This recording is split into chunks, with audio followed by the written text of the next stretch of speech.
I've heard of this before, but black people seem to really struggle with this one. You just don't seem to get it. You would rather fight against each other, instead of your enemies. This is bad business and you will never get true freedom doing things this way. Instead, do what we did to gain power. We divided and conquered entire countries based on their differences, while holding true to our similarities. I am white. There is no changing that. My God-born tendency is to preserve my own. Nothing is racist about that. It is just common sense. You people are the stupid ones, going around trying to love everybody but yourselves. We kicked your asses here in America for over 400 years, and you still go around talking about Jesus loves everyone. While you've been doing all that praying and jumping around, we have been buying up the world and making laws you have to abide by. No offense, but everyone else has unity but you. I mean, look at the business in your neighborhoods.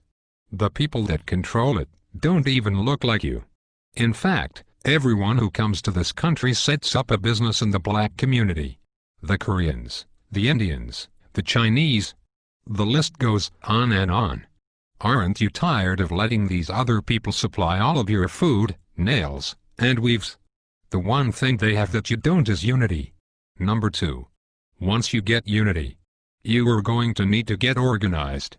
When we took over the world, we had a plan in place. A goal. Since we whites make up a small percentage of the global population, we knew the only way for us to exist was to enslave non-white people. This was our global plan for white supremacy. But we didn't stop there.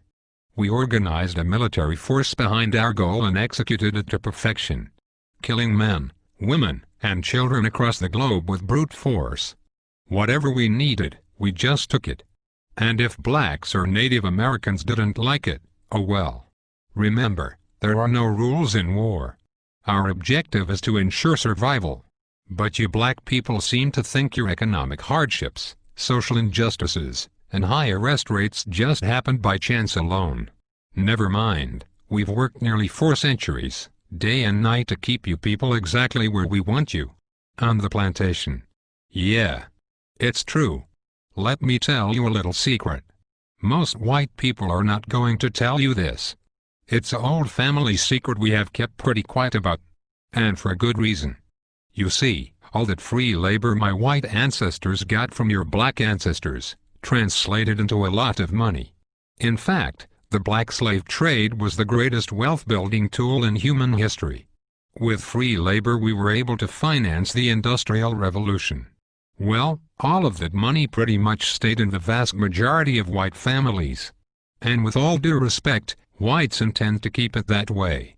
You see, Dr. Martin Luther King was pretty good at integrating lunch counters and toilets. However, he didn't do so well at integrating bank accounts. So you blacks were shafted out of the money that was due to you in exchange for a good job and education. But it was us whites who own most of the jobs. Which brings me to my point. It's just another plantation. I say all of that to say, being organized is more than alignment, it is knowing the traps we have laid out for you. And then moving around them. Everybody knows but you blacks.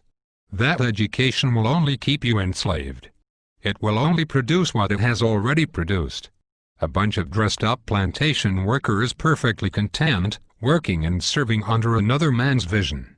You don't really think we are going to teach you to build a nation for yourselves, do you? If you were really educated you would be able to solve your own problems. Problems like gang violence, poor economics and underrepresentation. Instead, you will continue to pass the notion of getting a good job down to your children. This will brainwash them to be just like you. And the cycle will repeat for generations. While we whites continue to run things at the top, your grandchildren will be celebrating the first black Catholic Pope. I know this has been long, so let's move to number 3. The third way to gain black power is the most important of all. It is this way because it deals more with your psychology than your conscious mind. When we took over the world we decided to use the most dangerous weapon of all to subjugate the darker peoples of the planet.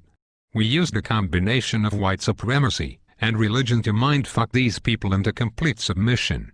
If a robber breaks into your house, rapes your family, kills your mother and father, then tells you that in order to go to heaven, you have to worship as God. If someone did that to me, then said that to be born again, I had to worship as God, I'd kill the bastard right on the spot. But you black people seem to have no problem worshipping the God of your enemies. Even worse is the fact that for all the praying that you have done, it seems like the God of the white man is just as racist as we are. Anytime you start believing in the God of your enemy, it pretty much means you're a complete idiot and a pussy, who is too far gone to confront his adversary. This is a deep sickness, because to believe the man who murdered your family is your friend is to believe that watermelons have gills. This kind of thinking lacks critical reasoning, a skill needed to defend territory and the minds of the youth. You even believe that Haiti, the only black nation that ever kicked the white man's ass, is cursed because many of them practice voodoo. You even go further and believe that it was God that hit Haiti with a 7.5 earthquake. You religious-minded blacks thought this about New Orleans too. Let me tell you the truth. We gave you this God because we knew by worshipping a white God you would subconsciously be worshipping us. That was a part of our plan, and it worked like a charm on the early slave plantations. We whites decided to perfect it, and have taken our gods all over the world to dark people. You see, we know that if we can get you to put down your God, and pick up ours, you will lose your real power. This is really effective for controlling a people. Practically, by doing this, you will never fight against us because subconsciously you would be fighting God. I know that is a serious mindfuck. But that is why you cheer for a white Jesus to kill all the darkies down in Haiti and New Orleans, while kissing Pat Robertson's ass. Meanwhile our harp machines can shake up more prime real estate for the oil companies. If you continue to follow the God of your enemies, you will never rule the world, because you will always have your allegiance with a white man, instead of your God, who's pissed off because you traded him in for a blonde-haired, blue-eyed hippie, whose name we took from the Greek god Zeus. So, let's recap. The top 3 things you need to do to rule the world, and to have black power is: Number 1, get some unity. Stop killing each other over nickel bags of weed and coke. You are basically helping to kill off your own army. Stop it and unite. Number 2, get organized. There is nothing worse than a bunch of rich rappers talking about gangsta and keeping it real, when all of them still work for rich white and Jewish men that pimp them for their talent. With Jay-Z, P. Diddy and Oprah, you black people should have your own distribution company by now, instead of relying on your white backers to put out your albums. This is because you are not organized. This goes for all you sports athletes too. You black sports guys are stupid. You're a grown man and you still have an owner. Stop being a slave and wake up. When you die, all you will have to pass on to your children is a championship ring. When I die, I will have at least 2 islands and a few manufacturing companies to extend my legacy. For you sports guys, no one will remember you, and the money you blew on trying to floss will be right back into our hands. You need to organize and put your money and minds together for one common goal: black power. Last but not least, you have to stop following the white man's God. He has really done nothing for you since you started to believe in him.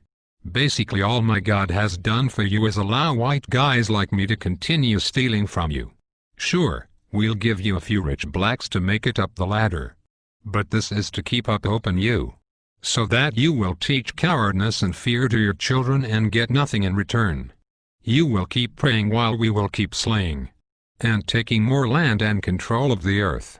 It will be this way as long as you fall for the lie that some white dude is going to come down from the skies and pull you out of this shit. Stop it. Instead, go back to believing in your God. The God you had when you were rich in Africa and had diamonds, gold, and health. It certainly beats the crap the white man's God has given you. Even if you believed in rocks, you would probably have more luck than what you have gotten with this guy. One last thing. Black people need to stop saying that they're blessed. This is not only dumb, but it lets us white people know that we are still very much in control. If I steal you from your home and throw you into a cardboard box, have you work for 400 years on a plantation, just because I give you a pillow, doesn't mean that you are blessed. It just means that I gave you a fucking pillow. If a guy cuts off your hand, and then turns around and gives you a bandage, it don't mean anyone blessed you. He just needs his slave to be able to work the next day. So you are not blessed just because the white man gives you a doggy treat.